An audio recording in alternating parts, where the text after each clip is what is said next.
Hey everyone, it's Curvy here. I wanted to check in and say hi.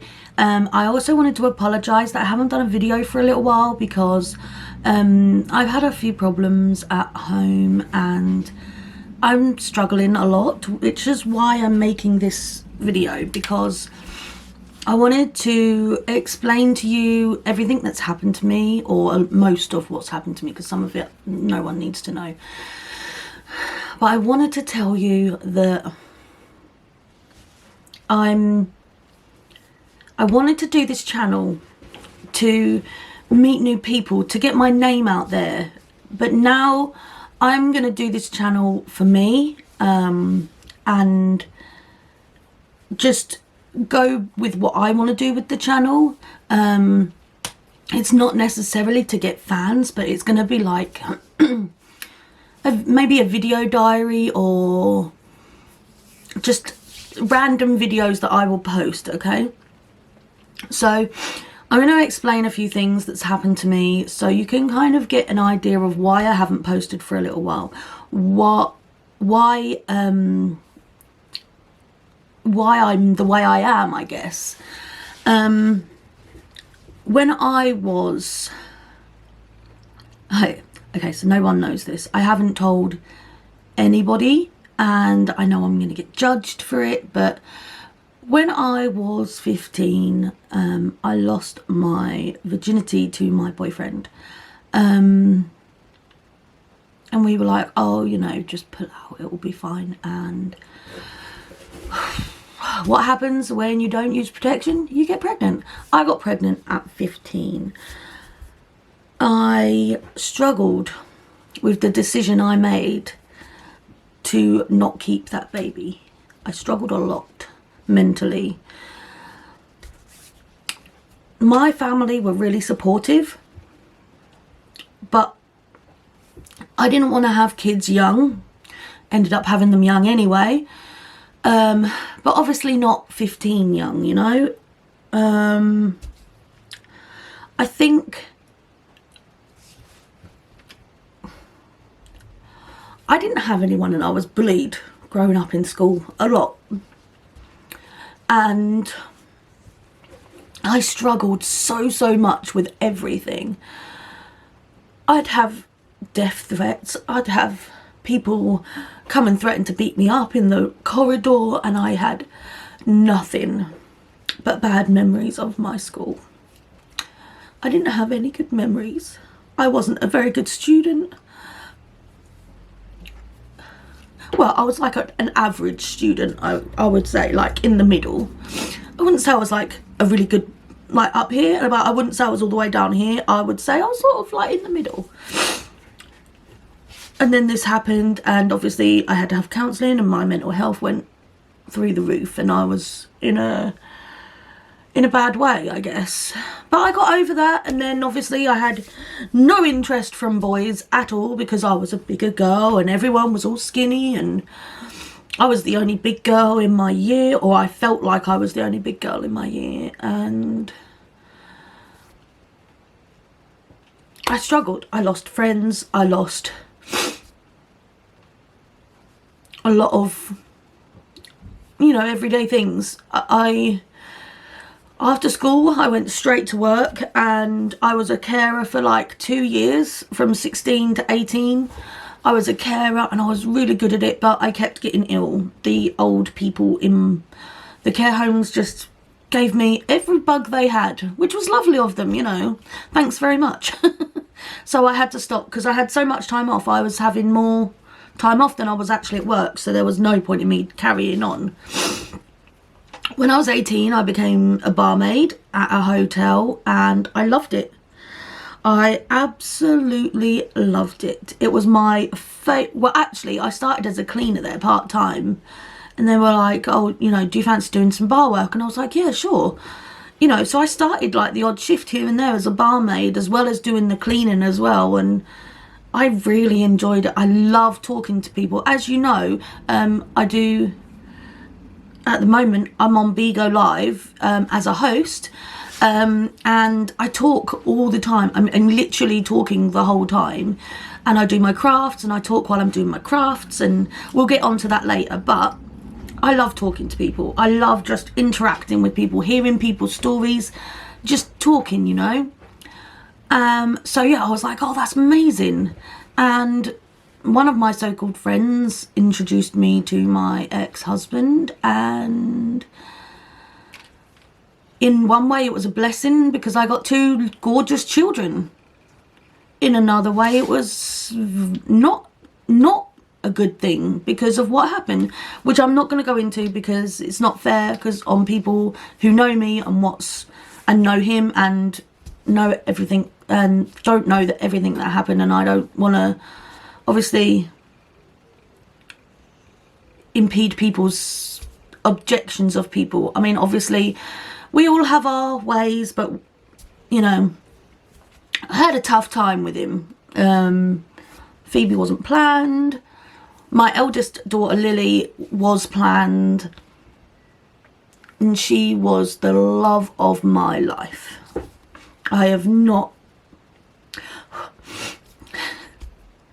The love I felt for her was the most amazing love I've ever felt in my whole life.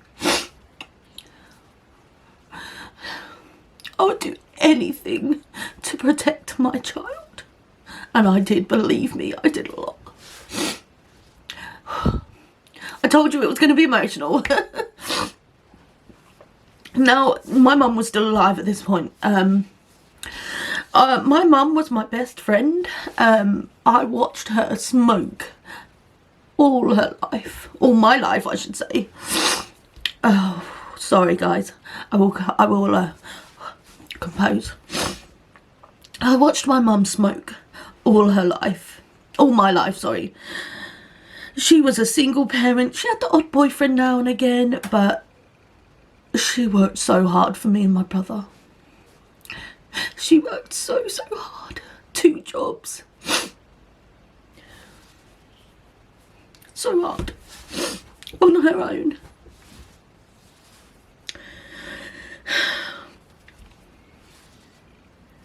I had Lily just before I was 21. She was born in the June and I was 21 in the November. I have not drunk anything since. I have not touched a sip of alcohol because my child was the most important thing. More important than alcohol, more important than anything apart from food. You know, everyone needs food. I couldn't breastfeed her. I was so disappointed because she just wouldn't take on to me. My midwife made me feel like crap because I couldn't do it. But anyway, I wasn't happy with my midwife at the time because she was not nice. She basically said, oh, well, you're not a proper mother if you don't breastfeed. And she was one of those old-fashioned, older midwives, you know. So when I put Lily on bottles, she was like, oh, well, you've just failed, you know. You should just keep trying. And I'm like, I can't keep trying. I'm in a lot of pain. I can't do it. And then a lot happened with me and my ex-husband, and Phoebe came along. She was not planned. Believe me, she was not planned. But I still love her. When she was born,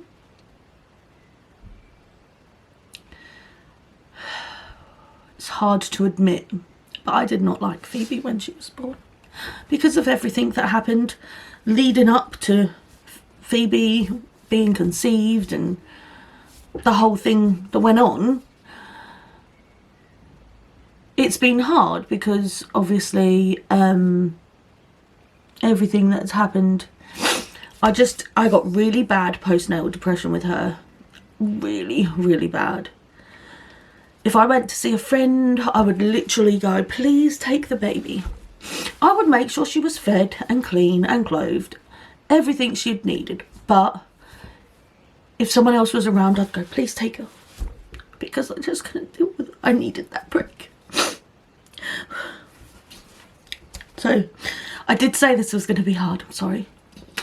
So anyway, like I said, I had really bad postnatal. I was trying to split with my ex-husband, and you know, like I said, that went really badly quite a few times. And I had been on, the reason why I'm saying this is I've been on and on at my mum to stop smoking. I was begging her to stop smoking. She had other health problems, and she was told that if she was to ever be put to sleep, that she would not wake up again. So at the end of June, just after my eldest's 3rd birthday, my mum went to the airport. I went to my mum's because I'd just had enough. I was like, right, I've got to go. So I took the kids to my mum's, and I was like, right, you know, I'm not with you anymore. You know, that's it. Mum said, it's okay, darling. I need to get to sleep, but we'll talk about it in the morning. That day never came, and she went to the airport with my brother and his now ex-wife, who was girlfriend at the time. But it was hard because she went with him and she had this thing where she just couldn't breathe, and she was like, please call an ambulance. And for my mum to say that, it must have been bad, you know. And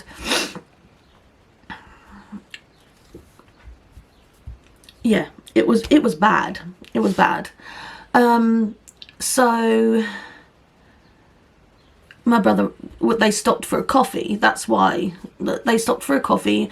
And Mum was like, no, I can't breathe. You're going to have to call someone. You're going to have to call someone. And I'm like, my brother was like, okay. So he called an ambulance, and basically my mum was still her strong self and was trying to fight off these paramedics because she couldn't breathe. But she was fighting them off because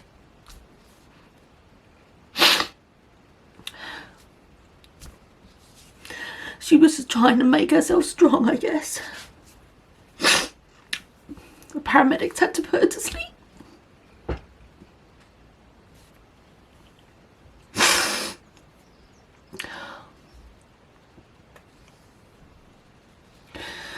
Now, my mum had a housemate, one of my brother's friends, or my friends, I can't remember at the time. Anyway, and my brother came in at like 6 in the morning and was like, Catherine, you need to wake up. And I was like, why, what's wrong? And he's like, Mum's in the hospital. I'm like, oh my God, what's the matter? So we broke the housemate up and said, can you look after the kids while we go to the hospital? And he was like, yeah, that's fine, not a problem. We went to the hospital. I saw Mum.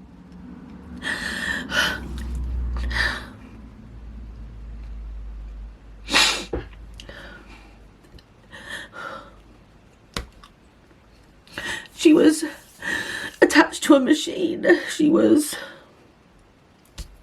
fighting so much. She was still breathing on her own at the time, which is good. But she had all this stuff on her. They'd been testing her and seeing what was wrong, and you know, she had the mask on her face because she needed oxygen and stuff. So I'm sorry. Which is, it's good. It's a good thing because, you know, that means she was alive. She was still trying to fight. That was Tuesday night, Wednesday morning. So the Wednesday morning we went and Thursday, Wednesday obviously we spent most of the day with her. Thursday, everything was fine. I had an appointment on the Friday for the job centre. On the way to the job centre, my brother took me because we were going to go to the hospital straight after. So we went to the job centre and I had my appointment, but on the way we had a call from the doctor.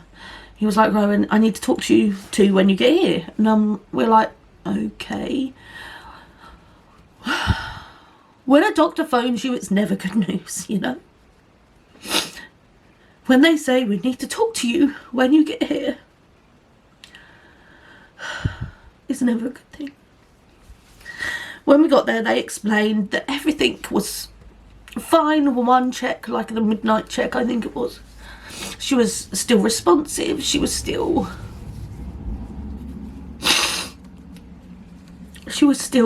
absolutely fine, you know. And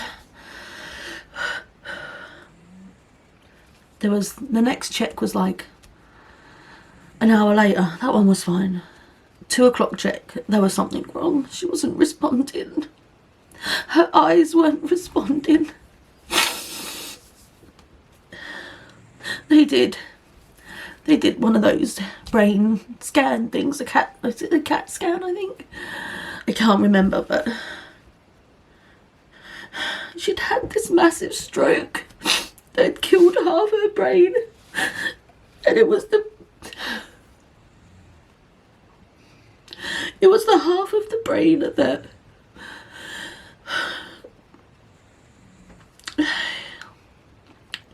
would recognise anyone. She wouldn't have no feeling. She wouldn't know who anyone was. I'm sorry, everyone. So, as soon as I walked in there,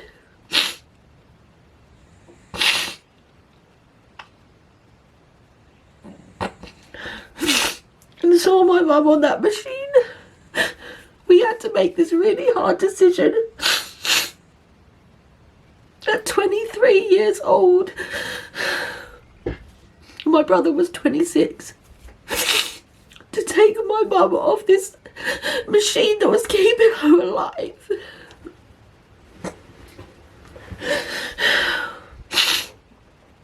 And yeah, she passed away later that day.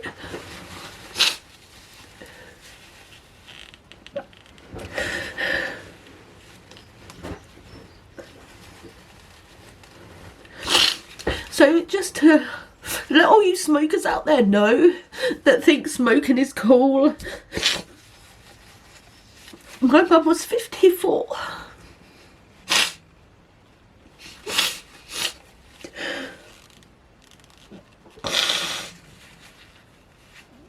Yeah, my mum was 54 years old when she died. It's still just as hard now than it was 13 years ago, sorry.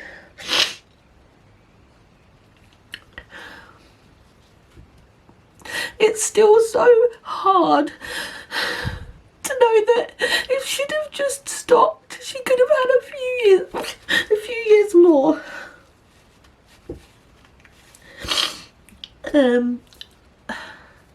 I am very emotional at the moment. I'm really sorry for that.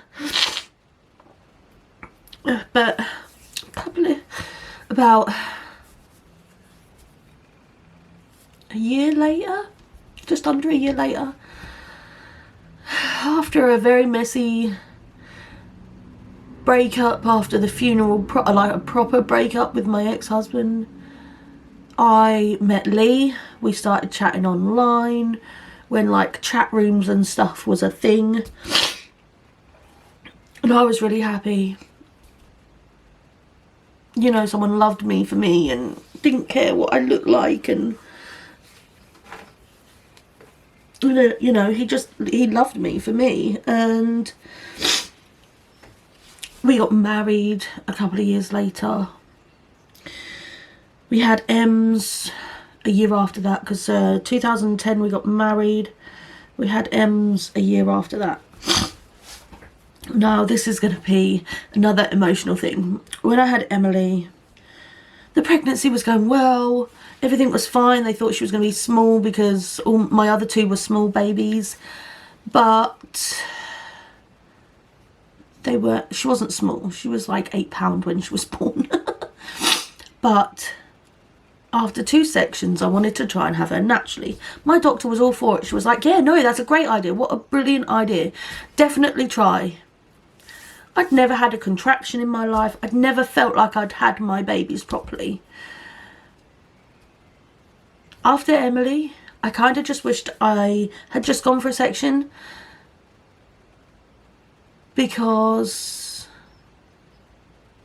after everything, my waters broke on the Sunday morning. I was in hospital by Sunday afternoon because they needed to keep an eye on me, because obviously I had 2 sections. So it was a VBAC, this is what they called, which is a vaginal birth after cesarean. So after having 2 sections, they needed to keep an eye on me. On Sunday overnight, I was having contractions, like twinges, I would call them, like really bad period pains every 10 minutes. You know, they weren't close together, they were. So I had a bath and kind of brought them on a bit more. I was in this ward section and there was like 5 or 6 beds and I was the only person in there, so it didn't matter that I was moaning overnight because I was in a bit of pain and I was going, oh, you know how you do when you're in pain. I can say every detail as if it happened yesterday with what happened with Emily. I don't want to go into every single detail, but basically, after your waters go for 24 hours, they're supposed to give you an antibiotic to help you and your baby not get infections. That didn't happen. I was having contractions. They came to do my epidural because we'd planned to have an epidural in case anything went wrong and they needed to do a section. So I was being sensible.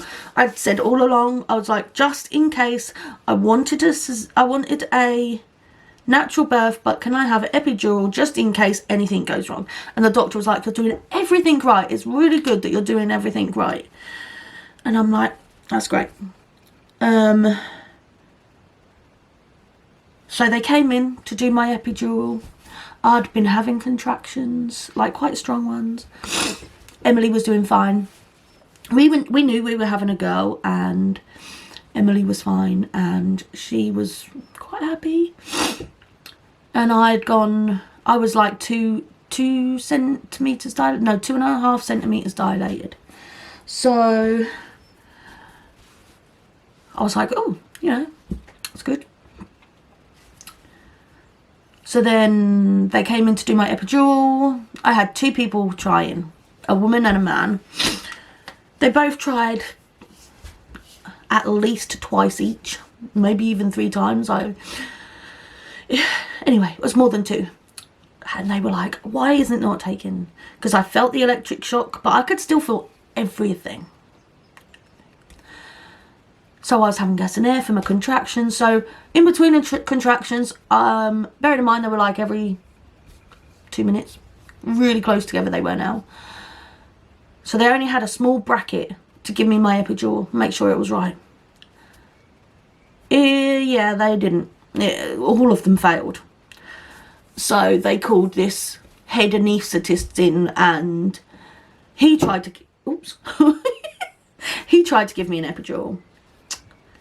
He couldn't give me an epidural. It only worked on one side, which was my right side, because they laid me on my left side to try and get everything to move lower, like to go down, and they even topped up my epidural, and that still didn't work. So bear in mind, I'm in and out of consciousness because something was wrong with me. No one knew what, but I was in and out of consciousness and I was quite spaced out. I didn't really know what was happening, and I remember this woman coming in. Or, well, it was more than one woman. It was a woman, a man, and about 3 other people. They came in and they said, look, you're still only 2 centimeters dilated. I went, how on earth am I only 2 centimeters dilated? They went, you've been here all day. You need to sign this paper so we can give you a section. I was like, fine, I'll sign it. I just wanted her out, you know. I was like, right, you know, I'll have the spinal block. They'll give me my cesarean and I'll be fine. I'll hold my baby and I'll be like, yes, my baby is finally here. But it didn't work like that.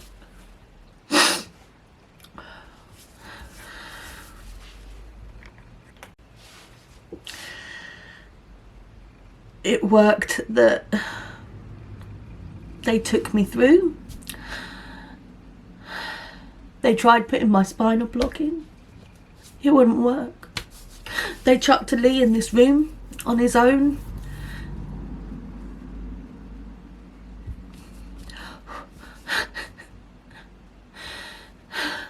And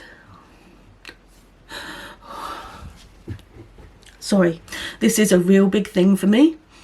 Yeah, they chucked Lee in a room on his own. And they were like, right, we need to put you to sleep. I was like, but what if I don't wake up? What if you give me the wrong baby? What if? I was so scared.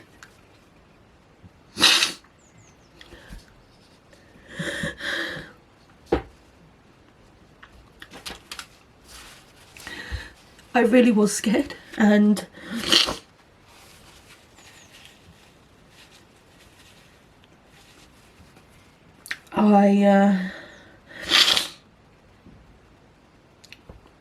they held me down on the trolley. They had my head like this. They held the mask on my face, squished it on my face. They held my hands down. They held my legs down. I was basically strapped to this bed. And I couldn't move. I was panicking. I was scared. I was confused.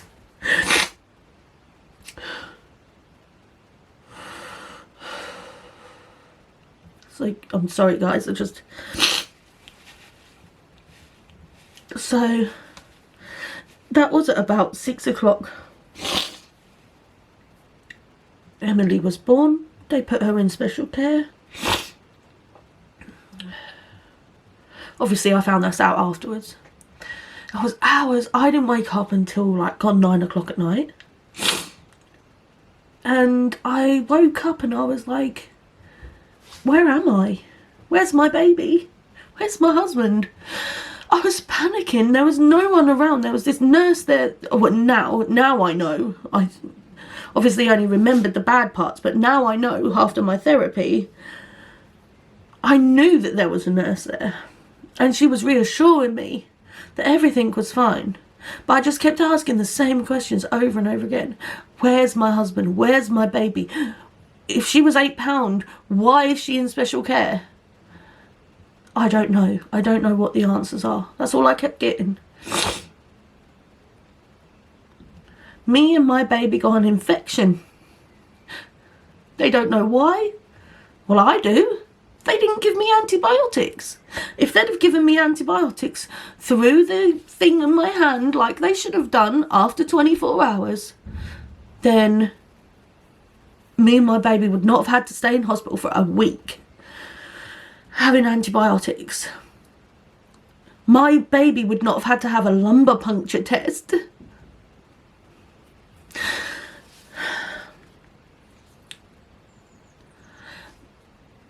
They would have not thought that my lung had collapsed. The lump in my stomach that they found in an ultrasound scan, I can't remember what the name it was. Lee told me the other day, not a prolapse. I can't even remember what it was called. They thought it was up high, but it was down low. When they cut into me, they cut into this lump of stuff, whatever, I can't even remember now. And I had to have a drain put in my stomach. This long freaking tube of plastic in my stomach, draining out all this yucky stuff out of this thing. Ouch, is all I have to say about that. It was horrid. Absolutely horrid. So I'm going to try and move on from that, because the next thing is when I got out of hospital, I could not walk very far. I just kept getting this pain, this they told me it was sciatica, so this sciatica pain all down my left leg, going from my hip all the way down. My feet kept going numb. My leg, I could barely feel anything got on my leg. I was in a really bad way. And it turns out that 2 of my discs had fused together.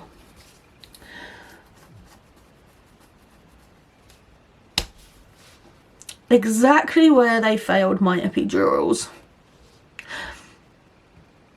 The hospital denied this and said, no, it's definitely not due to the epidurals. Definitely not. I was like, fine, whatever, I just want it gone. I had to have an operation. They had to scrape my discs. I had to learn how to walk again. But not learn how to walk. I had to make sure I could walk again. I had to make sure I could go up the stairs before I could go home. I couldn't pick my baby up. She couldn't understand why I couldn't pick her up.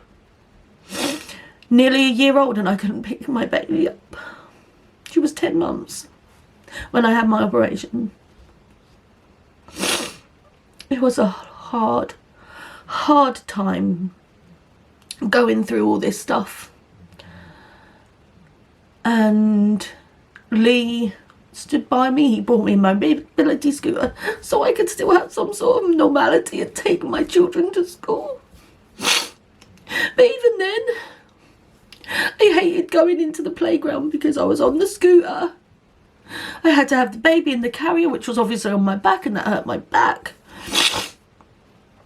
It was so difficult. But I went through it. It was fine. And I was getting anxiety. I was depressed. I was having flashbacks. I didn't tell anyone I was having flashbacks at the time though, because I didn't want to. I was like, no, I won't cause trouble, you know. We'll just deal with the depression and the anxiety and then it will go away, you know. They referred me to Suffolk Wellbeing and I'm like, okay, whatever. I didn't go through with my therapy. I couldn't see anybody.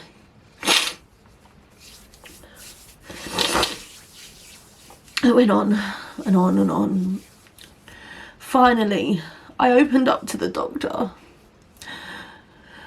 about a year and 4 or 5 months ago and said, it was December 18, and I said, I can't do it no more. I'm having flashbacks. I'm so anxious. I can't leave the house. I can't do anything. And I'm struggling so much. And she said, it sounds like you have PTSD. Go to Suffolk Wellbeing. And you need to do it. I did. I went to Suffolk Wellbeing and I had one-on-one therapy called EMDR. And it's the most amazing therapy you can have. Yes, you get distressed talking about things, reliving it. It's like she explained it as if you're sitting on a train and you're going past the whole memory over and over and over again.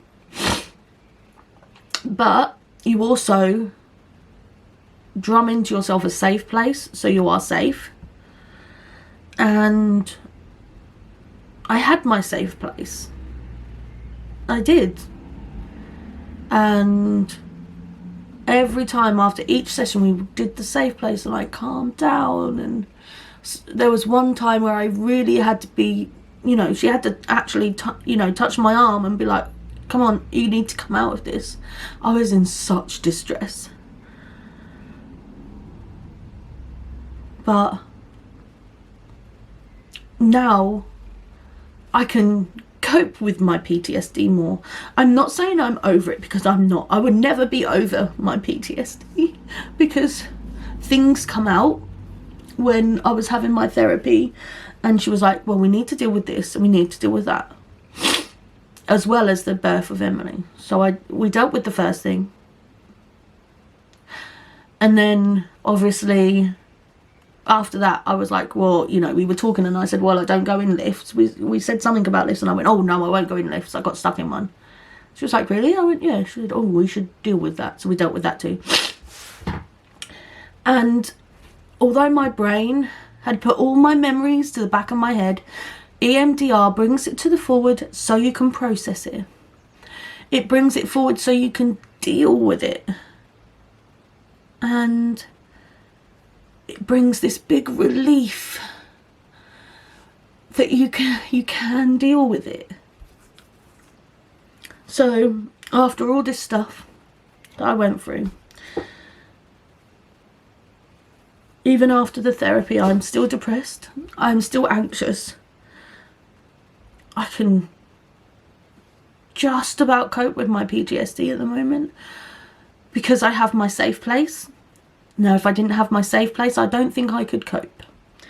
I am stressed with all this corona situation that's going on.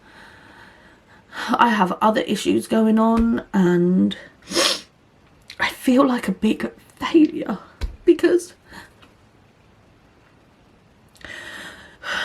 I can't even go through my everyday life without someone helping me, without having someone reminding me if I have taken my tablets, if I'm not eating properly.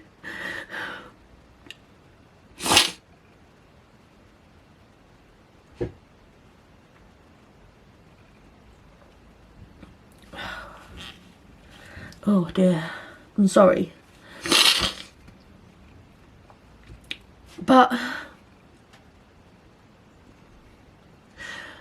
I got recruited with a modelling agency and they said, oh, you'll be perfect for this social media thing. Perfect. You've got the right personality. You're happy. Because I put this front on for everyone. I'm so happy all the time. For everyone. When I'm at home, I struggle. I get so tired all the time. But through doing my lives on Bigo Live, I have found a passion of talking to people, helping people with their day and doing my crafts and showing what I can do, what I can make. And I've got my own website, but with my website, I'm not doing it for any profit. So all the money I make goes back into my craft so I can rebuild my stock up. And then after that, any other profit I am going to put to a PTSD charity, because it's not just people in the army that get it. I haven't been in the army. I haven't been in the armed forces. Yet I have PTSD. I have to admit that I've got it and that I need to accept it, that I have it. And with that, the Bigo has helped me a lot because I can do it from home. I can be, well, this is my shed. We've converted it into an office. But I can do it from home. I can do my crafts. It keeps my hands busy, keeps my mind busy. I have to think about what I can do. And as I said, I've got my website. I'm going to make a Patreon up as well so that it helps towards my craft. Also, it will help towards going for a monthly craft box that I would like to do for a video as well. I'm sorry, I have to try and, I realise I've been talking for a long time. I will do another video like this, but my crafts, I have so much on my website right now. It's curvyscreations.com, and I will put a link down in the description. I'm not selling them for a lot of money. I'm not really selling them for my time. not like putting much money on for my time, I mean, but anything goes back into my craft, so I can buy more resin, so I can buy more pigments, so I can buy molds, so I can buy like jewelry findings to make the bag charms, the earrings, the necklaces, everything, so I can do all that. But anything else after that will go to a PTSD charity. This is going to be my main goal, I think. This is what I'm going to be passionate about. This is what I'm going to start to do. I'm going to try and be proactive and do this and make something for myself, you know, make me worth something. I want to be worth something, and if I can help people with this video, with making things into a charity, making money for a charity for PTSD, then I will, and that is my goal now. That is what I'm gonna do. So although I craft while I'm on Bigo, I will record it on the camera and make videos at the same time. So I will probably have to do voiceovers for it. But if you want to, I will, in the near future, start a Patreon for not a lot of money. Maybe like a £5 a month, something like that. Maybe I'll do like a £10 a month for like, then you will receive something in the post. For that, I will be extremely grateful that you're helping towards the crafts, the charity, and me, I guess. For all those people that would subscribe, shows that you believe in me. And I'm not just silly. I'm gonna leave because I'm gonna start crying again, but I just want to say thank you so much to everyone for watching. If you liked me crying, I guess, please give it a big thumbs up. Subscribe so you can see more crafting stuff. It's definitely going to be a more crafty channel.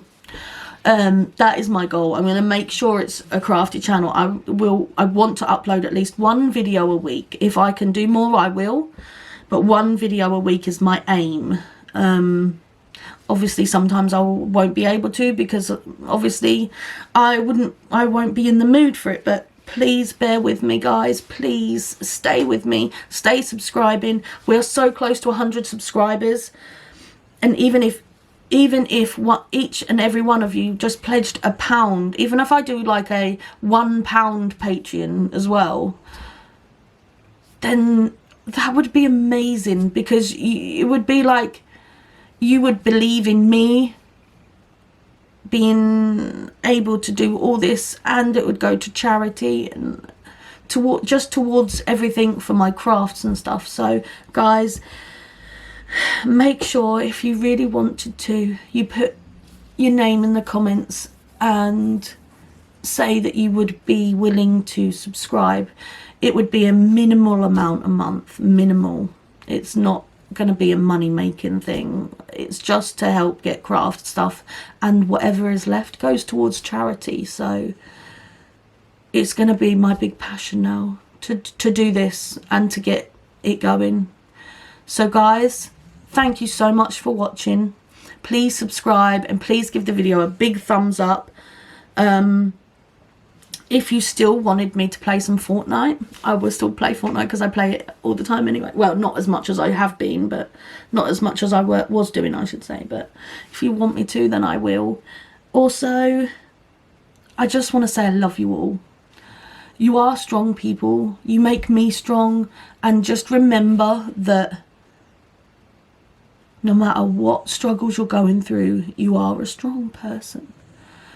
I need to believe this too. I find it hard to believe, but I need to believe it too.